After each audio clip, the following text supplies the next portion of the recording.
Hey everyone, and welcome back to the Daily Healing Journal, where I'm sharing my healing journey in real time. So sometimes as I'm healing, like I hear advice and I hear what I'm supposed to do, but sometimes it helps me to understand why. I was always that kid asking, okay, I hear what you're saying, but why? So today we're going to talk about cognitive dissonance. Okay, cognitive dissonance, if you don't know what it is, I'm going to tell you what it is. And we're going to talk about how we can combat this and we can understand it so that we can better understand ourselves and our reactions when we are going through conflict. So, cognitive dissonance is more than just a mental tug of war, it is a real neurological experience. Okay. Like, this is real stuff. This is not tricks and games. And it impacts how we think and how we feel, which then impacts our decision making. So, from a neuroscience perspective, which I try to stay in my own lane on YouTube, but again, I like to understand why. And a lot of what I talk about is rooted a lot from neuroscience because there's so much about the brain that we don't know, but there is so much that we do know. And so I want to share what I've learned so that you can also learn it too. And when I started to learn about neuroscience, it really helped me understand why we're doing what we do. And a lot of times we can't correct our own behavior until we understand why. This doesn't just mean digging up your past and understanding it. And I think that this is where people get stuck, where they're sitting there in the blame seat going, well, this happened to me, and this is why I am the way that I am. And then that's where it stops. Well, that's all well and good for about this much time. And then you have to go into, okay, you can acknowledge the truth, which I have done a lot. And like I said the other day, we need to process the truth as long as we need to. But then understand why you reacted the way that you reacted, understand why you've gotten into these situations. And understanding the why will prevent you from doing it as much in the future. So, for those of you that don't know, from a neuroscience standpoint and perspective, cognitive dissonance activates the part of the brain that is responsible for detecting conflict. You know, that feeling of like when something just doesn't feel right? That's what that is. And at that same time, the prefrontal cortex, I'm sure you've heard that term before. Oh, welcome to Key West. Here they come. Come on in. Woohoo! Oh, that's a little one. Okay, so back to the prefrontal cortex. That's the area that helps us make decisions and regulate our behavior. That also lights up too. And it's working overtime to reduce the discomfort that we feel when two conflicting moments and two conflicting beliefs happen at the same time. Okay, and that clash is happening. That's what's going on. Are you still with me? So your brain basically goes into this crisis mode and it's trying to resolve this contradiction and conflict so that you can move forward, which is what gives us that, oh, I got to fix it real fast so everything's better right now, right? And that is something that I am very guilty of. And I actually massaged things that I shouldn't have, and I made things better when I shouldn't have to avoid the conflict instead of creating a boundary, okay? And then this is how we get stuck in these abusive relationships. This is how we get stuck into believing beliefs that don't suit us. This is how we get stuck into minding our P's and Q's, right? I'm not saying that you shouldn't have manners, but I'm saying that this is the stuff that happens. And then your decision making is all over the place. So you get stuck. You know, when the truth is too painful, it's like admitting this stuff alone is hard enough. So it's just like easier to just push it away, right? Now, it's okay to push it away, but you need to go with it when you push it away. And that's where we get stuck. And we just stay in these situations, make excuses for it just so we feel comfortable. But we don't remove ourselves from the situation. And I can't even tell you how many situations where that was the case because your brain is unconsciously choosing what's easier. And a lot of times this is emotional pain as well. It's not just physical. Okay. And that's why victims of abuse often totally ignore the red flags. This is why people stay in cult like groups that maybe they agree with some of it, but then they start to believe that they're supposed to be part of whatever group this is, or toxic relationships. It's why survivors of narcissistic abuse can feel frozen or even confused and even loyal to someone who has harmed them, which, you know, in my recent past, that was literally me. I felt loyal to the person that kept harming me over and over and over and over and over again. Okay. And this is real harm. This isn't fake harm that I've made up in my head because of unhealed trauma with jealousy or something strange like that, which I shouldn't use the word strange, but that's the best thing I could come up with in that moment. Right. But you know what I'm saying? It's not this manufactured, insecure jealousy or pain or made up. It's not like in my head I was making these things up that this person was harming me. This person was really harming me. Okay. And I kept staying around and I kept justifying the good because the good was still there sometimes. So, a good example of this, a person that has stuck around with bad behavior, whether it be in friendships, in schools, relationships, families, it doesn't matter. Okay, we do this all the time, but it's because we've invested so much time and so much love and so much energy. We've shared our dreams, our deepest secrets, and believing all of that was a lie seemed more hurtful, right? Than staying. So you stay. And the brain tries to rationalize this. I was living in this chaos. Like, oh, they didn't mean it. Like I would get mad at it, right? And then I would go, oh, they didn't really mean to do that. They just had too much to drink. Or, oh, they just need to into therapy and they'll get better. Or, it's just the stress of their situation or they're hurting too. Like I would make excuses for them.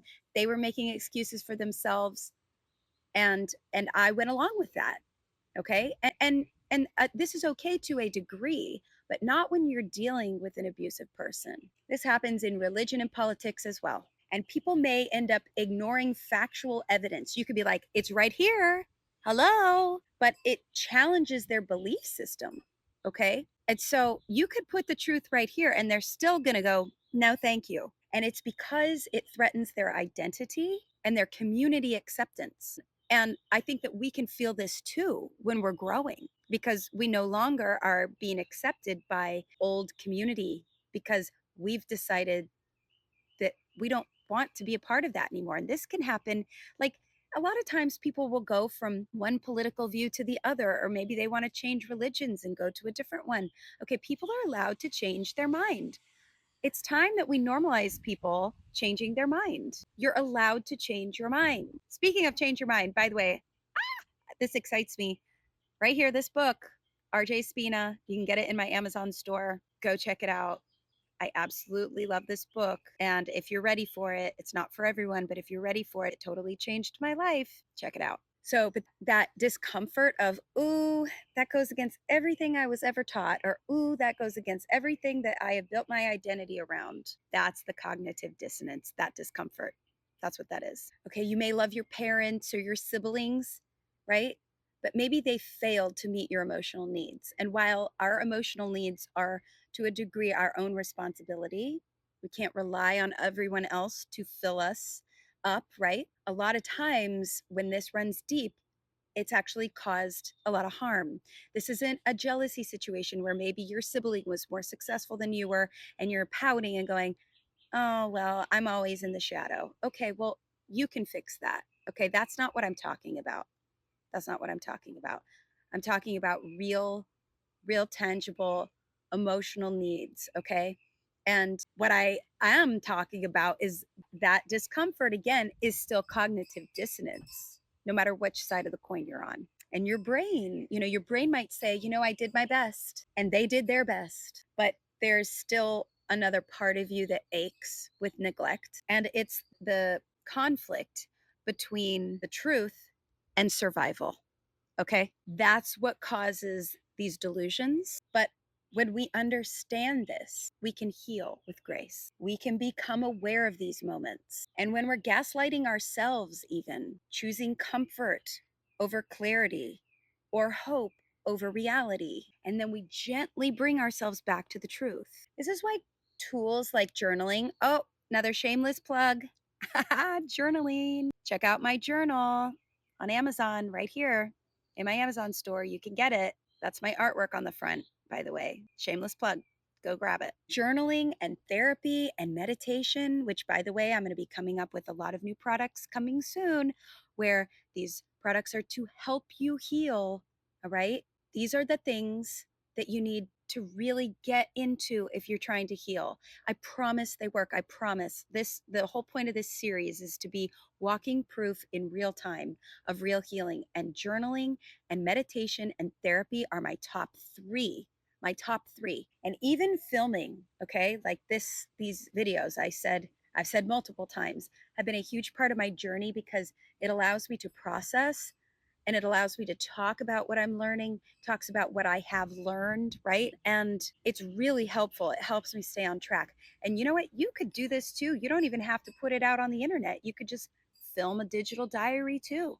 Okay? That costs you nothing. But these things become your lifelines and they get you on track. And they really do help us get back on track into the reality that's real, into a reality that suits the life you want to live. And it helps us, these things help us anchor us when our brain tries to take us on some sort of field trip to trick us into thinking, oh, yeah, but I could have just, if I just stayed the same where I was comfortable, even though it was completely ripping my existence apart and what I wanted. And I actually talked about this in therapy today. And I love this analogy that was brought up today. Is it's like when a crab gets rid of its hard shell and it has a soft shell. And you really have to protect yourself in this, okay? And that cognitive dissonance that happens, you'll start to feel it and you can outsmart it, okay? I mean, you're going against over 2 million years of evolution when you are outsmarting this, but this is what makes humans different. This is what makes us different. And this is what makes us so special. This is what allows us to evolve as a species. Okay. This is really important that humanity gets this stuff. And I feel so passionate about it because this is a rebirth, but you have to protect yourself. So if you've made it to this point, congratulations. If you haven't, it's okay. You're going to get there, but it takes time. It's not something that happens boom overnight. I mean, maybe it could. I shouldn't speak for anyone else but myself, but I'm just saying stick with something that works for you, that keeps you on track. And when you start to feel like that discomfort, that's the cognitive dissonance, and you got to ask yourself, you got to put yourself in check. Is that your brain taking you on a field trip to try to get you back to the comfort zone? It's like a computer or like the GPS system. It's the same thing. You type in, let's say you type in that you want to go somewhere and you put it in the GPS, but then there's a construction site or an accident or something that's in the way. Okay. You could sit there and wait, and the GPS won't say anything to you. It'll be quiet. Or you could try to get out of it and take a different route because you know that's not the only route. You could take a different route and it'll say, make a U turn. It'll say, again, make a U turn over and over again, right? Well, if you're able to ignore it, turn the volume down and reroute yourself, or pull over and put in a different address of where you want to go and select a new route, that's combating the cognitive dissonance in metaphor form. So, healing from cognitive dissonance, it is also how we become independent thinkers. And this can be very, very, very challenging for people who are used to you being a yes person, just saying yes to stay comfortable or to not throw up a fight. Now, I understand keeping the peace, but inevitably, and I've mentioned this before, when Jordan Peterson says, don't say yes to things that you don't agree with in the beginning, because as you get more comfortable or uncomfortable, you're going to be like, hey, that doesn't work for me. And these people are going to be like, you always said that it worked for you. What's wrong with you? Why are you changing? Okay. So if you intuitively know the answer, try to stick with that, okay? And try to stand firm. And if it makes other people uncomfortable, that's on them. There's a time and a place to rock the boat. It's in one of my songs, in my song Pirate, I'm the kind that likes to rock the boat. That's what that's meant for. That's what that lyric means. That lyric means I don't necessarily want chaos, but if I have to go against what everybody else is doing because they're being sheeple and they're part of something or a thought process that they're only part of because it suits their comfort needs. I'm about growth. And I've caught myself because I have a tendency to be a comfort person. Everyone does. It's called being a human. Okay, we all do this, but we can get stuck in these things, and then we're stuck in situations that don't align with the life we want to live. And then we go, why am I so sad? Or why isn't anything working out for me? That's why. And it's uncomfortable. So we have to start listening to our body and our inner voice. It's like telling us when something isn't correct. And there's a difference between cognitive dissonance and your true intuition. And these things get all muddy, and it's really difficult, especially if you've been in abusive or narcissistic abusive relationships. It can really make that part of your brain really fuzzy, and you almost feel like, when you're underwater and if you're dizzy, you don't know which way is up. That's exactly what it feels like, and you're starting to run out of air. Like, nobody wants to feel that way, so you're desperate. So you do what you have to do, and you just go, okay, I just have to try to find my way to the surface to at least get some air. Okay. That's what your brain is doing. So if something doesn't sit right with you, listen to that. Listen to that. It doesn't mean we have to be angry or bitter to see the truth. We can be loving and aware at the same time, and you can also create boundaries.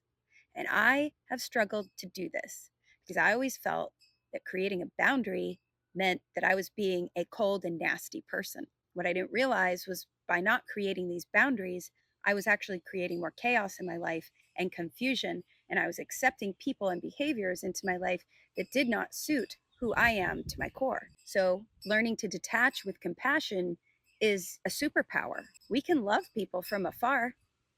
Okay. And I'm not going to get into this today, but people can feel your vibe. They really can. They can be thousands of miles away, and you can still have, when you get like that text from somebody, you were just thinking about them. It's a real thing, you guys. Okay. We're all connected. It's so real. I know that's a little esoteric, but I'm serious. I'm serious. It's a real thing. But you have to honor what's best for your nervous system, and only you know what that is. Okay?